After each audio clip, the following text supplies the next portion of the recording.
se atreviera a desafiar una definición de la política que es la política como arte de lo posible. En definitiva, no hay concepto más inmovilista que esa definición. La política es el arte de lo posible. A Néstor Kirchner, su aversión por los límites, sumado a su osadía, lo llevó a desafiar el concepto de la política como arte de lo posible. Y eso hizo que adquiriera una suerte de halo de locura romántica. De algún modo nos traía a la mente esos grafitis que cubrieron París, Nanterre, León y tantas ciudades francesas en aquel mayo de 1968, ¿no? Seamos realistas, hagamos lo imposible. Es una de esas célebres frases que los jóvenes escribían en las calles. La imaginación al poder era otra de esas frases. Al desafiar la definición de la política como arte de lo posible, Néstor Kirchner cobró ese halo de locura romántica. Néstor Kirchner le puso adrenalina a la política y eso es indiscutible. No obstante, uno sigue pensando que ha sido un jefe, que ha sido un conductor, pero desde mi punto de vista, el líder nació en los funerales del jefe.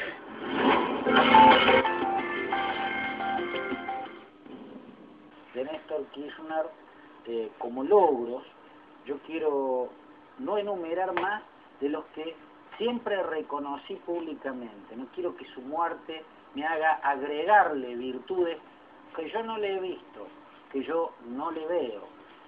Creo sí que ese jefe reacio y buen conductor tenía noción de macroeconomía y manejó bien la macroeconomía y dejó muchas cosas positivas de las cuales yo en cada uno de sus momentos fui adhiriendo a iniciativas como por ejemplo los juicios a genocidas y a torturadores, como por ejemplo el matrimonio gay, como por ejemplo haber abierto el juicio contra la corte de la mayoría automática que había dejado Menem, una corte impresentable, y haber dejado ahora una corte de excelencia, ¿no? Aunque como no cumplía sus órdenes, esas órdenes verticalistas, como no hacía lo que a él le gustaba, finalmente quedó mal, incluso confrontándola, ¿no?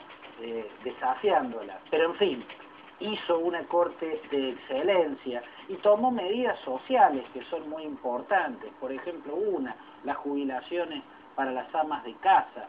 Yo no quiero nombrar la asignación universal por hijo porque creo que ese es un mérito fundamentalmente de la oposición. La oposición era la que hacía tiempo que estaba con esa iniciativa y el oficialismo le dio la espalda hasta que decidió implementarlo sin reconocer públicamente, lo cual no es un gesto de grandeza precisamente, que esa iniciativa había venido del campo opositor. Pero el juicio a los genocidas, el matrimonio gay, la Corte Suprema de Excelencia y medidas sociales como las jubilaciones de ama de casa y muchas otras, yo en su momento siempre las fui reconociendo y las fui apoyando y hoy no hago más que suscribirlas. Como que también me reitero en mis críticas de que Néstor Kirchner era un conductor intolerante, vengativo, arbitrario, prepotente, de una agresividad muchas veces muy injusta. Ese carácter lo llevaba a expulsar de sus gobiernos a los mejores para quedarse con los obsecuentes, con esos que solo saben decirle sí a todos, que solo saben adularlo. Primero fue Roberto Lavagna, y así sucesivamente hasta quien había presidido el PAMI y el Ministerio de Salud de una manera excelente, hasta esa funcionaria terminó quedando afuera, entre tantos otros, por el hecho de no cuadrarse frente a una jefatura extremadamente verticalista. Creo que también hay que reiterar en estos momentos en el que solo se ve lo positivo, y está bien y es lógico que así sea, pero para sostenerse en la tesis de que ha sido un conductor, un jefe, pero yo no he visto en él un gran líder, hasta que ese líder apareció en los funerales de aquel jefe. Hay que decir que no era tampoco un brillante estratega de todas las batallas, ¿no? Libró muchas batallas en las que terminó perdiendo. Por ejemplo, cuando Tabaré Vázquez, el entonces presidente uruguayo, se sintió avasallado, atropellado por Kirchner, por el caso Botnia, se plantó Tabaré Vázquez, lo desafió y terminó ganando la pulseada. Por ejemplo, la pulseada contra los ruralistas, es una pulseada que Kirchner perdió, contra de Narváez perdió la última elección legislativa, y subrayo contra de Narváez porque es un dirigente insustancial, sin discurso, sin ideas, sin pensamiento, un candidato que tampoco tenía una base territorial, ¿no? O sea, ha perdido muchas batallas Néstor Kirchner, y como tenía esa aversión por la debilidad, también en lo político y también en lo biológico, en esos dos terrenos negaba la derrota. En el caso Botnia fue como si nunca hubiera existido, como si nunca, después del fallo de la Corte Internacional de La Haya, Néstor Kirchner hubiera dicho en un acto en Gualeguaychú que Botnia, que la erradicación de Botnia era una causa nacional para la Argentina.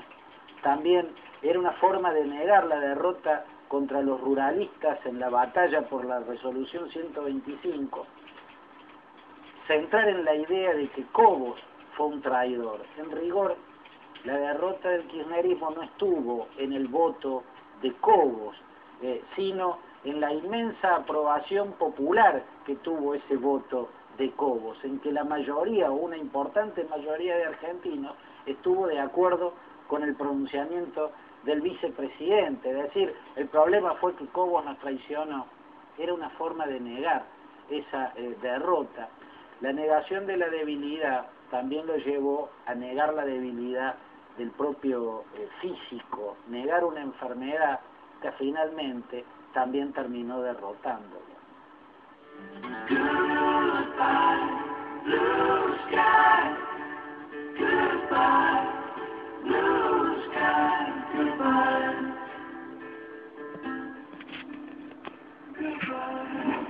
Fueron pocos los que festejaron, casi poquísimo, no lograron tener significación, o sea, no hubo aquel indecente viva el cáncer, ¿no?, que brindó con champán y se escribía en las paredes cuando murió Eva Perón, mostrando una indecencia casi feroz.